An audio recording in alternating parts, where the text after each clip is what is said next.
Hey guys, so today we're going to talk about overcoming your fears and getting comfortable on camera. So let's run the intro and I'll see you in a min.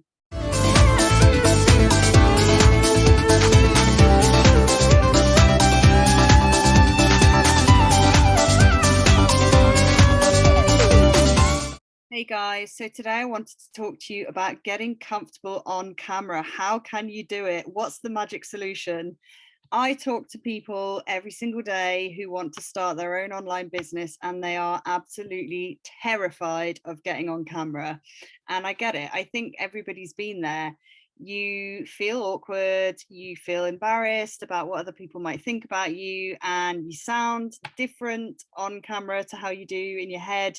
And it's all a lot to get your head around. But really, you have to just lean into it. You have to get over it, and the only way you can do that is by actually doing it. Now, there are people who come to me and say, I really want to become an affiliate marketer and I don't want to show my face. Look, it's possible. It is possible. You could be a blogger. You could use Pinterest. Okay, there are ways that you can do it. You can have video channels where you don't show your face, but you are making your job so much harder for the sake of leaning into your fears and just getting on with it and getting over it. And like with any business, if you only put yourself 75% of the way in, you're going to fail. You have to go all in. And really, the only way that you can get comfortable on camera is by doing it. Now, I do have a few tips.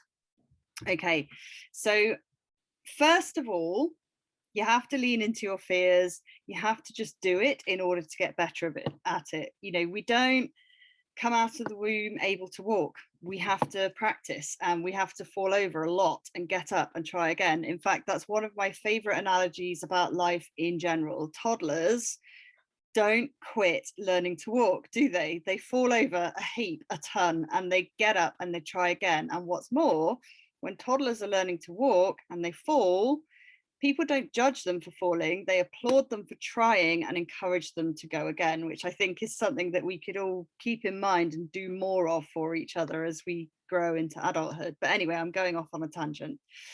So, leaning into your fears. The other analogy that I've got for you is doing things that are unpleasant and difficult. You may think that you can kind of go through life avoiding these things, and actually some people do that and they never grow. But I'm going to give you two basic examples of unpleasant things that we have to do in our day-to-day that were difficult at first and get easier. So the first one is, if you're a parent, the first time you changed a nappy, you know where I'm going with this. It was hard, right? It's gross, it's smelly, it might make you gag, and it's difficult for a long time, but you have to do it for the welfare of your child. So you get on with it and you do it several times a day, every day, and eventually it gets easier. It may not be something you ever enjoy. I mean, who enjoys changing nappies? But it becomes something that you can do on autopilot. Same with picking up dog poop or cat poop. Nobody wants to do it, but you get a pet and you have to, and you do it. And, you know, eventually it becomes something that you just do without really thinking about it too much.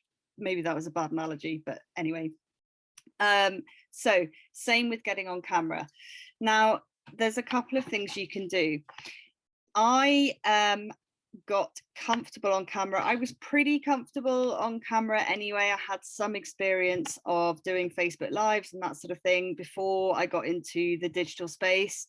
But actually, I went onto TikTok this year to promote my business, and that was a great place for me to learn and adapt and test different strategies because I didn't know anyone on TikTok. And TikTok is a different vibe to Facebook. You don't really get the trolls. It's an upbeat community. It's a friendly place to be, and there isn't the judgment there. So, you know, you just don't get people coming onto TikTok plastered in makeup with perfect hair. It's not that kind of a platform. So that's brilliant for me because I'm not that kind of a person either. So the first thing is, maybe choose a platform that you don't use and you don't have connections on, and practice going on video there. I mean, you could put your TikTok videos all on private, for example, so nobody else can see them except for you, but you can practice recording them and editing them and just getting comfortable with sitting, being a talking head. The other thing you can do is use something like I'm using now, which is Zoom. So you can open Zoom and record it, and you don't have to be on a call with anyone. I'm not on a call with anyone now, I'm just talking to myself and I'm recording it. So you could do that every single day and just chat about whatever.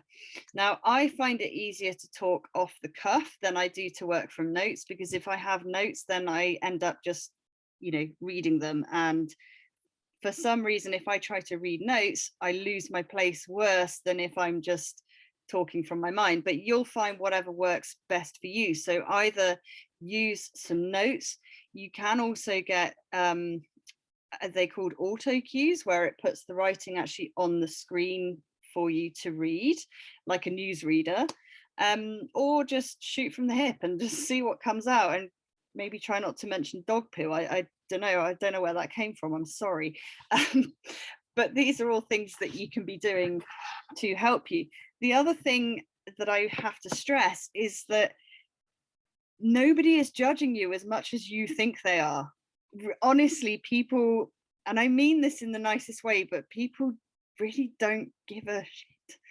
Actually, if they're not interested in your video, they're not going to watch it just to make fun of you. They're just going to move on. They're going to close it down and carry on with their day. Like, they don't care. It doesn't matter. And on a platform like YouTube, everybody's first videos, like this one, are pretty crappy. I'm recording on Zoom. I don't have a microphone. Like, you can see my untidy bedroom behind me. It's fine. It doesn't matter. Just get on camera and actually do it, because I promise you the benefits, not only to your business, but your own self-esteem and your own ability to do your job and run your business, far outweigh the few weeks or months that you're a bit uncomfortable doing it. Okay, so I hope this little vent helped you, and I will see you on the next video.